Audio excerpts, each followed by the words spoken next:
ಎಲ್ಲ ಆತ್ಮೀಯ ವಿದ್ಯಾರ್ಥಿಗಳನ್ನ ಮತ್ತೊಮ್ಮೆ ಕೌಟಿಲ್ಯ ವೇದಿಕೆಗೆ ಸ್ವಾಗತವನ್ನು ಮಾಡುತ್ತಾ ಇವತ್ತಿನ ಈ ಒಂದು ಅವಧಿಯಲ್ಲಿ ಅತಿ ಪ್ರಮುಖವಾದಂತಹ ಟಾಪಿಕ್ ಅನ್ನ ಆಯ್ದುಕೊಂಡು ನಿಮ್ಮ ಜೊತೆಗೆ ಚರ್ಚೆ ಮಾಡಲು ಬಯಸುತ್ತೇನೆ.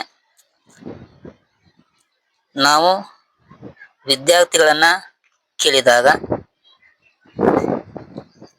ವಿಷಯಕ್ಕೆ ಪಡೆದುಕೊಂಡಂತ ಅಂಕಗಳು ಎಷ್ಟು ಅಂತ ಕೇಳಿದಾಗ ಸರ್ 70, 60, 55, 40 ಈ ತೆರನಾಗಿ ವಿಭಿನ್ನವಾದಂಥ ಅಂಕಗಳನ್ನ ವಿದ್ಯಾರ್ಥಿಗಳು ಹೇಳುವುದನ್ನ ನಮ್ಮ ಗಮನಕ್ಕೆ ಬಂದಿದೆ. ಇದಕ್ಕೆ ಏನು ಕಾರಣ ಎಂದು ನಾವು ವಿದ್ಯಾರ್ಥಿಗಳನ್ನ ಕೇಳಿದಾಗ ವಿದ್ಯಾರ್ಥಿಗಳು ಸರ್ ಎಕ್ಸಾಮ್ ಒಳಗಡೆ ನಮಗೆ ಸಮಯ ಸಾಲಿಲ್ಲ. ನೋಡ್ರಿ, ಇರುವಂತ 3 ತಾಸು ಎಕ್ಸಾಮ್ನಲ್ಲಿ 80 ಅಂಕಕ್ಕೆ ಎಕ್ಸಾಮ್ ಅನ್ನ ಬರಬೇಕಾಗ್ತದೆ. ಎಷ್ಟು? ಟೋಟಲ್ ಆಗಿ 3 ತಾಸು ಎಕ್ಸಾಮ್ ಇರ್ತದೆ. ಎಷ್ಟು ಅಂಕ? 80 ಅಂಕ ಇರ್ತದೆ.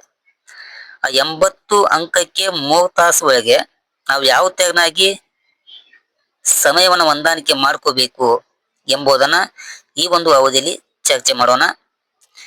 ನಾನು ಹೇಳಿದ ರೀತಿಯಲ್ಲಿ ನೀವೇನಾದ್ರೂ ಸಮಯವನ್ನ ಹೊಂದಾಣಿಕೆ ಮಾಡಿದ್ದೇ ಆದ್ರೆ 80 ಅಂಕಕ್ಕೆ 80 ಅಂಕವನ್ನ ಸುಲಭವಾಗಿ ನೀವೇನ್ ಮಾಡ್ಬೋದು? ಪಡೆದುಕೊಳ್ಳಲು ಸಾಧ್ಯವಾಗ್ತದೆ. ಈ ನಾ ಹೇಳುವಂತ ಒಂದು ವಿಧಾನವನ್ನು ನೀವು ಅಪ್ಲೈ ಮಾಡಿದ್ದೇ ಆದ್ರೆ ಎಕ್ಸಾಮ್ ಒಳಗಡೆ ಸರ್ ನಂಗೆ ಸಮಯ ಸಾತಿಲ್ಲ, ಸರ್ ನಂಗೆ ಟೈಮ್ ಸಾಲಿಲ್ಲ ಅನ್ನುವಂತ ವಿಷಯ ಕೂಡ ಇಲ್ಲಿ ಬರೋದಿಲ್ಲ. ಹೀಗಾಗಿ ನಾ ಹೇಳುವಂತ ಒಂದು ವಿಧಾನವನ್ನ ನೀವೇ ಮಾಡ್ಕೋಬೇಕು, ಅಪ್ಲೈ ಅನ್ನ ಮಾಡ್ಕೋರಿ. ಬಹಳ ಸಿಂಪಲ್ ಇದೆ. 3 ತಾಸು ಎಕ್ಸಾಮ್ ಒಳಗ ಇರುವಂತ ಇದಕ್ಕೆ ನಾವ್ ಯಾವ ತೆರನಾಗಿ ಟೈಮ್ ಅನ್ನ ಡಿವೈಡ್ ಮಾಡಬೇಕು ಎಂಬುದನ್ನ ಈ ಒಂದು ಅವಧಿಯಲ್ಲಿ ನಿಮಗೆ ತಿಳಿಸಿಕೊಡುವಂತ ಕೆಲಸವನ್ನ ಮಾಡ್ತೇನೆ. ಇಲ್ಲಿ ನೋಡ್ರಿ, ನಿಮಗೆ ಎಕ್ಸಾಮ್ ಒಳಗಡೆ 2 ಅಂಕದ ಪ್ರಶ್ನೆಗಳು ಇರ್ತಾವ. ಎಷ್ಟು ಅಂಕದ್ದು? 2 ಅಂಕದ ಪ್ರಶ್ನೆಗಳು. 2 ಅಂಕ, ಓಕೆನಾ? ಎಷ್ಟಿರ್ತಾವು? 10 ಪ್ರಶ್ನೆಗಳು ಇರ್ತಾವ. 2 ಅಂಕದ ಎಷ್ಟಿರ್ತಾವು? 10. ಅದಕ್ಕೆ 20 ಮಾರ್ಕ್ಸ್ ಇರುತ್ತೆ. ನೋಡ್ರಿ, 2 ಅಂಕದ ಪ್ರಶ್ನೆಗಳು 10 ಇದ್ದು ಒಂದಕ್ಕೆ ನಾವು ನೋಡ್ರಿ 2 ಅಂಕದ್ದು 10 ಇರ್ತಾವು. ಆ 2 ಅಂಕದ್ದು 10 ಇದ್ದಾಗ ಒಂದೊಂದಕ್ಕೆ 2 ಮಾರ್ಕ್ಸ್ ಅಂತಂದ್ರ ನಿಮ್ಮ ಟೋಟಲ್ ಆಗಿ 20 ಮಾರ್ಕ್ಸ್ ಆಗ್ತದೆ. ಇದು 2 ಮಾರ್ಕ್ಸ್ ಅಂಕಗಳಿಗೆ ಸಂಬಂಧಪಟ್ಟಂತೆ. ಆ 10 ಪ್ರಶ್ನೆಗಳಿಗೆ ಕೆಲವೊಂದು ವಿದ್ಯಾರ್ಥಿಗಳು ಏನ್ ಮಾಡ್ತಾರಂತಂದ್ರ ಈಜಿ ಅದಾವ್ ಅಂತೇಳಿ 2 ಮಾರ್ಕ್ಸ್ಗೆ 8 ಲೈನು, 10 ಲೈನು, 12 ಲೈನ್ ಬರೆಯುವಂತ ಒಂದು ಉದಾಹರಣೆ ನಾವು ಎಕ್ಸಾಮ್ ಒಳಗೆ ಕಾಣ್ತೇವೆ. ಇಲ್ಲಿ ನೀವು ಗಮನಿಸಬೇಕು ವಿದ್ಯಾರ್ಥಿಗಳು, 2 ಅಂಕ ಅಂತಂದ್ರ ಕೇವಲ 2 ವಾಕ್ಯದಲ್ಲಿ ಉತ್ತರವನ್ನ ಕೊಡಬೇಕು. ಅಥವಾ ಒಂದೇ ಲೈನ್ ಒಳಗ ಕೇಳಿರುವಂತ ಸೆಂಟೆನ್ಸ್ಗೆ ಎಕ್ಸಾಮ್ ನೀವು ಉತ್ತರವನ್ನ ಬರೆದಿದ್ದೇ ಆದ್ರೆ 2 ಅಂಕಕ್ಕೆ 2 ಅಂಕವನ್ನ ಕೊಡ್ಲಾಗ್ತದೆ. ಅದು ಕೆಲವೊಂದು ವಿದ್ಯಾರ್ಥಿಗಳು ಏನ್ ಮಾಡ್ತಾರಂತಂದ್ರ ಈಜಿ ಅದಾವ ಅಂತೇಳಿ 2 ಅಂಕದಕ್ಕೆ 8, 10, 12 ಲೈನ್ ಬರೆದು ಸಮಯವನ್ನ ವೇಸ್ಟ್ ಮಾಡ್ಬಿಡ್ತಾರೆ. ಹೀಗಾಗಿ 2 ಅಂಕದ ಎಷ್ಟಿರತ್ತಲ್ಲ ಅಷ್ಟೇ ಉತ್ತರವನ್ನ ನೀವು ಬರೆದಿದ್ದೇ ಆದ್ರೆ ಸಮಯವನ್ನ ನೀವು ಏನ್ ಮಾಡ್ಬೋದು? ಸುಲಭವಾಗಿ ಹೊಂದಾಣಿಕೆ ಮಾಡ್ಬೋದು. ಹೀಗಾಗಿ 2 ಅಂಕದ್ದು ನಿಮ್ಗೆ ಎಷ್ಟು ಸಾಧ್ಯ ಆಗತ್ತಲ್ಲ ಅಷ್ಟು ನೇರವಾದ ಉತ್ತರವನ್ನ ಬರೀಬೇಕು, ಓಕೆನಾ? ಇಲ್ಲಿ ನೀವು 2 ಮಾರ್ಕ್ಸ್ ಏನ್ ಪ್ರಶ್ನೆಗಳು ಇರ್ತಾವಲ್ಲ, ಟೋಟಲ್ ಆಗಿ 3 ತಾಸು ಎಕ್ಸಾಮ್ ಇರುತ್ತಲ್ಲ, ಆ 3 ತಾಸು ಎಕ್ಸಾಮ್ ಒಳಗಡೆ 2 ಅಂಕಕ್ಕ ನೀವು 30 ನಿಮಿಷವನ್ನ ಕೊಡ್ಬೇಕು. ಎಷ್ಟು ನಿಮಿಷ? 30 ನಿಮಿಷ. ನಾ ಹೇಳೋದು 2 ಅಂಕಕ್ಕ ನೀವು ಕೊಡುವಂತ ಸಮಯ ಎಷ್ಟಾಗಬೇಕು?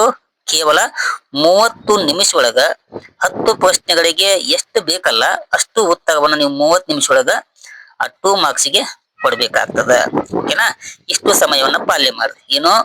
2 ಅಂಕಕ್ಕ ಇರುವಂತ 3 ತಾಸಿನ ಎಕ್ಸಾಮ್ ಒಳಗಡೆ ನೀವೇನ್ ಮಾಡ್ಬೇಕು? 30 ನಿಮಿಷಗಳ ಕಾಲಾವಕಾಶವನ್ನ 2 ಅಂಕ ಕೊಡ್ಬೇಕು. ಸಮಯ ಜಾಸ್ತಿ ಮಾಡಕ್ ಹೋಗ್ಬಾರ್ರಿ. ಬಾಳ ಅಂತಂದ್ರ 30 ನಿಮಿಷ ಸಾಲಿಕಂತಂದ್ರ ನೀವೇನ್ ಮಾಡ್ರಿ? ಇನ್ನೊಂದು 5 ನಿಮಿಷವನ್ನ ಎಕ್ಸ್ಟ್ರಾ ಮಾಡ್ಕೋರಿ. ವಿಶೇಷ ಮಾಡ್ಕೋಬೇಡ್ರಿ.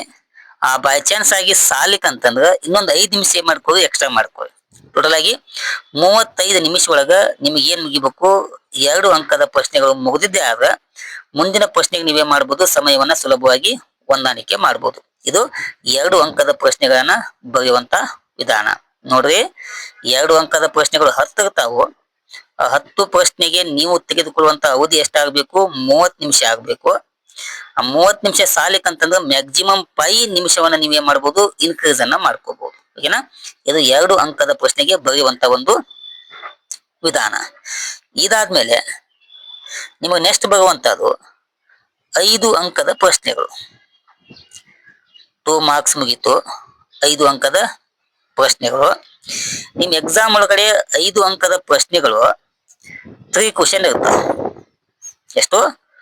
3 ಪ್ರಶ್ನೆಗಳನ್ನ 5 ಅಂಕದ ಪ್ರಶ್ನೆ ಕೇಳಾಗ್ತದ. ಇಲ್ಲಿ ನೀವೇನ್ ಮಾಡ್ಬೇಕಂತಂದ್ರ 5 ಅಂಕದ ಒಂದು ಪ್ರಶ್ನೆಗೆ ಎಷ್ಟು? ಒಂದು ಪ್ರಶ್ನೆಗೆ ನೀವು ತೆಗೆದುಕೊಳ್ಳುವಂತ ಸಮಯ ಎಷ್ಟಾಗ್ಬೇಕಂತಂದ್ರ ಕೇವಲ 20 ನಿಮಿಷದೊಳಗೆ ಮುಗಿಸ್ಬೇಕು ನೀವು. ಏನು? ಒಂದೊಂದು 5 ಅಂಕದ ಪ್ರಶ್ನೆಗೆ ನೀವು ತೆಗೆದುಕೊಳ್ಳುವಂತ ಅವಧಿ ಎಷ್ಟಾಗಬೇಕು? ಕೇವಲ 20 ನಿಮಿಷದೊಳಗ ಒಂದು 5 ಅಂಕದ ಪ್ರಶ್ನೆಗೆ ಉತ್ತರವನ್ನ ಬರಬೇಕಾಗ್ತದೆ. ಒಂದೊಂದಕ್ಕ 20 ನಿಮಿಷ ಅಂತಂದ್ರ 5 ಅಂಕದ ಪ್ರಶ್ನೆಗೆ ನೀವು ತೆಗೆದುಕೊಳ್ಳುವಂತ ಅವಧಿ ಎಷ್ಟಾಗ್ತದ? 60 ನಿಮಿಷ ಆಗ್ತದ. ನೋಡ್ರಿ, 5 ಅಂಕದ ಪ್ರಶ್ನೆಗೆ 20 ನಿಮಿಷದ ಕಾಲಾವಕಾಶನ ಕೊಡಬೇಕು. ಆ 25 ಕಾಲಾವಕಾಶನ ಕೊಟ್ಟ ಮೇಲೆ 5 ಅಂಕದ ನೀವು 3 ಪ್ರಶ್ನೆಯನ್ನ ಬರೀಬೇಕಾಗ್ತದ. ಒಂದೊಂದಕ್ಕೆ 20 ನಿಮಿಷ ಅಂತಂದ್ರ 5 ಅಂಕದ ಪ್ರಶ್ನೆಗೆ ನೀವು ತೆಗೆದುಕೊಳ್ಳುವಂತ ಸಮಯ ಎಷ್ಟಾಗ್ಬೇಕು? 20 ನಿಮಿಷ ಆಗ್ಬೇಕು. ಎಷ್ಟು? 20 ನಿಮಿಷ. ಓಕೆನಾ? ಟೋಟಲ್ ಆಗಿ 60 ನಿಮಿಷ ಏನಾಗ್ತದ? 5 ಅಂಕಕ್ಕೆ ಆಗ್ತದ. ಓಕೆನಾ? ಈ ಮೆಥಡ್ ನೀವೇ ಮಾಡ್ರಿ, ಫಾಲೋ ಅಪ್ ಅನ್ನ ಮಾಡ್ಕೊಳ್ರಿ. ಇಲ್ಲಿ ಈ 60 ನಿಮಿಷವನ್ನ ನೀವೇನ್ ಮಾಡ್ಬೋದು? ಸಮಯವನ್ನ ಹೊಂದಾಣಿಕೆ ಮಾಡ್ಕೊಳಕ್ ಇನ್ನೂ ಕೂಡ ಸುಲಭವಾದ ಟ್ರಿಕ್ಸ್ ಐತಿ. ಏನಂತಂದ್ರ, ನೀವು 5 ಅಂಕದ ಪ್ರಶ್ನೆಗಳನ್ನ ಏನ್ ಆಯ್ಕೆ ಮಾಡ್ಕೋತೀರಲ್ಲ, ಆ ಆಯ್ಕೆಯನ್ನ ಮಾಡಿಕೊಳ್ಳುವಂತ ಸಮಯದಲ್ಲಿ ಯಾವ ಪ್ರಶ್ನೆಗಳಿಗೆ ಪಾಯಿಂಟ್ಸ್ ಗಳು ಜಾಸ್ತಿ ಇರ್ತಾವಲ್ಲ, ಅಂಶಗಳು ಜಾಸ್ತಿ ಇರ್ತಾವಲ್ಲ, ಅಂತ ಒಂದು ಪ್ರಶ್ನೆಗಳನ್ನ ನೀವು ಆಯ್ಕೆ ಮಾಡ್ಕೊಂಡ್ರ ನೀವು ಸುಲಭವಾಗಿ ಏನ್ ಮಾಡ್ಬೋದು? 20 ನಿಮಿಷ ಒಳಗ ಆ ಒಂದು ಪ್ರಶ್ನೆಗೆ ಉತ್ತರವನ್ನ ಸುಲಭವಾಗಿ ನೀವೇ ಮಾಡ್ಬೋದು, ಬರಿಬಹುದು. ಹೀಗಾಗಿ 1 ತಾಸೊಳಗ ನೀವು 5 ಅಂಕದ ಪ್ರಶ್ನೆಗಳನ್ನ ಮುಗಿಸ್ಬೇಕು. ಓಕೆನಾ? ಅಲ್ಲಿ 30 ನಿಮಿಷ ಆಯ್ತು. ಎಲ್ಲಿ 2 ಅಂಕದಕ್ಕೆ 30 ನಿಮಿಷ, 5 ಅಂಕಕ್ಕೆ ಎಷ್ಟಾಯ್ತು? 60 ನಿಮಿಷ ಆಯ್ತು. 2 ಕೂಡಿಸಿದಾಗ ನೀವು ತೆಗೆದುಕೊಳ್ಳುವಂತ ಅವಧಿ ಎಷ್ಟಾಯ್ತು? 1.5 ತಾಸು ಆಯ್ತು. ಓಕೆನಾ? 1.5 ತಾಸು ಆದ್ಮೇಲೆ ನಿಮ್ ಎಕ್ಸಾಮ್ ಒಳಗಡೆ 15 ಅಂಕದ 2 ಇರ್ತಾವ. 15 ಅಂಕದ ಪ್ರಶ್ನೆಗಳು ಎಷ್ಟಿರ್ತಾವು? 2. ಓಕೆನಾ? 15 ಅಂಕದ ಪ್ರಶ್ನೆ 2 ಇದ್ದಾಗ ಒಂದು ಪ್ರಶ್ನೆಗೆ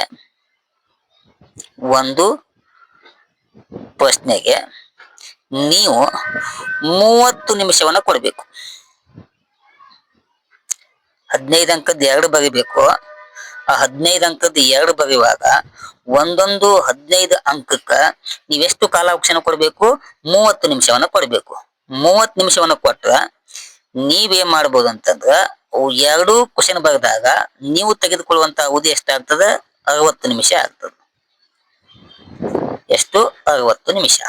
ನೋಡ್ರಿ, 15 ಅಂಕದ 2 ಪ್ರಶ್ನೆಗಳ ಬರೀಬೇಕಾದ್ರೆ ಒಂದೊಂದು ಪ್ರಶ್ನೆಗೆ ನೀವು 30 ನಿಮಿಷವನ್ನ ಕಾಲಾವಕಾಶ ಕೊಟ್ರ 2 ಪ್ರಶ್ನೆಗೆ ನೀವು ಕೊಡುವಂತ ಅವಧಿ ಎಷ್ಟಾಗ್ತದ? 1 ತಾಸು ಆಗ್ತದೆ. ನೋಡ್ರಿ, 2 ಮಾರ್ಕ್ಸ್ಗೆ 30 ನಿಮಿಷ ಹೋಯ್ತು. 5 ಅಂಕದ ಪ್ರಶ್ನೆಗೆ 1 ತಾಸು ಹೋಯ್ತು. ಈಗ 15 ಅಂಕದ ಪ್ರಶ್ನೆಗೆ 1 ತಾಸು ಹೋಯ್ತು. ಇಷ್ಟು ಕೊಡಿದ್ರೆ 2 ತಾಸು 30 ನಿಮಿಷ ಹೋಯ್ತು. ನಮ್ಗೆ ಇನ್ನೂ ಎಷ್ಟು ಉಳಿತು? 30 ನಿಮಿಷ ಕಾಲಾವಕಾಶ ಉಳಿತು. ಎಷ್ಟು ನಿಮಿಷ? 30 ನಿಮಿಷ. ಆ 30 ನಿಮಿಷ ಒಳಗ ಸೆಕ್ಷನ್ ಸಿ ಒಳಗ ಒಂದು ಕೇಸ್ ಸ್ಟಡಿ ಇರ್ತದ. ಕೇಸ್ ಸ್ಟಡಿ ಇದು ಎಷ್ಟು ಮಾರ್ಕ್ಸ್ ಸಿಗತ್ತೆ? ಇದು ಕೂಡ 15 ಅಂಕಕ್ಕೆ ಆಗತ್ತೆ. ಎಷ್ಟು ಅಂಕಕ್ಕ? 15 ಅಂಕಕ್ಕೆ ಒಂದು ಕೇಸ್ ಸ್ಟಡಿನ ಕೊಡಲಾಗ್ತದೆ. ಆ 15 ಅಂಕಕ್ಕೆ ಕೇಸ್ ಸ್ಟಡಿ ಕೊಟ್ಟಾಗ ಇದು ಸೆಕ್ಷನ್ ಸಿ ಒಳಗೆ ಬರ್ತದೆ. ಈಗ ಸೆಕ್ಷನ್ ಎ 2 ಅಂಕದ್ದಾಯ್ತು, ಸೆಕ್ಷನ್ ಬಿ 5 ಅಂಕದ್ದಾಯ್ತು, ಸೆಕ್ಷನ್ ಸಿ 15 ಮಾರ್ಕ್ಸ್ ಆಯ್ತು. ಸೆಕ್ಷನ್ ಡಿ ಒಳಗ ಒಂದು ಕೇಸ್ ಸ್ಟಡಿಯನ್ನ ಕಂಪಲ್ಸರಿ ಎಕ್ಸಾಮ್ ಒಳಗೆ ಕೇಳಾಗ್ತದೆ. ಈ ಕೇಸ್ ಸ್ಟಡಿ ಒಳಗೆ ನೀವೇನ್ ಮಾಡ್ಬೇಕು? ಇದು ಕೂಡ 15 ಅಂಕಕ್ಕೆ ಆಗತ್ತೆ. ಈ ಕೇಸ್ ಸ್ಟಡಿಯನ್ನ ನೀವು 20 ನಿಮಿಷ ಒಳಗೆ ಮುಗಿಸ್ಬೇಕು. ಎಷ್ಟು ನಿಮಿಷ? 20 ನಿಮಿಷದಲ್ಲಿ ಮುಗಿಸಬೇಕು. ಈ ತರನಾಗಿ ನೀವು ಕೇಸ್ ಸ್ಟಡಿಗೆ 20 ನಿಮಿಷ ಕಾಲಾವಕಾಶ ತೆಗೆದುಕೊಂಡಾಗ ನಿಮಗೆ ರಿಮೈನಿಂಗ್ ಎಷ್ಟು ಟೈಮ್ ಉಳಿಯುತ್ತೆ? 10 ನಿಮಿಷ ಬಾಕಿ ಉಳಿತು.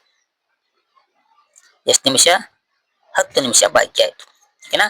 ಈ 10 ನಿಮಿಷ ಏನ್ ನೀವು ಬಾಕಿ ಉಳಿತಲ್ಲ, ಈ 10 ನಿಮಿಷದೊಳಗ ನೀವು 5 ನಿಮಿಷ ಏನ್ ಮಾಡ್ಬೇಕಂತಂದ್ರ, ನೀವು ಹಾಲ್ ಟಿಕೆಟ್ ನಂಬರ್ ಹಾಕಿರಲು, ನೇಮ್ ಫಿಲ್ಅಪ್ ಮಾಡಿರಲು, ಆಮೇಲೆ ಅವು ಏನು ಇರ್ತಾವಲ್ಲ ಅವೆಲ್ಲವ ಚೆಕ್ ಮಾಡ್ಕೋಬೇಕು.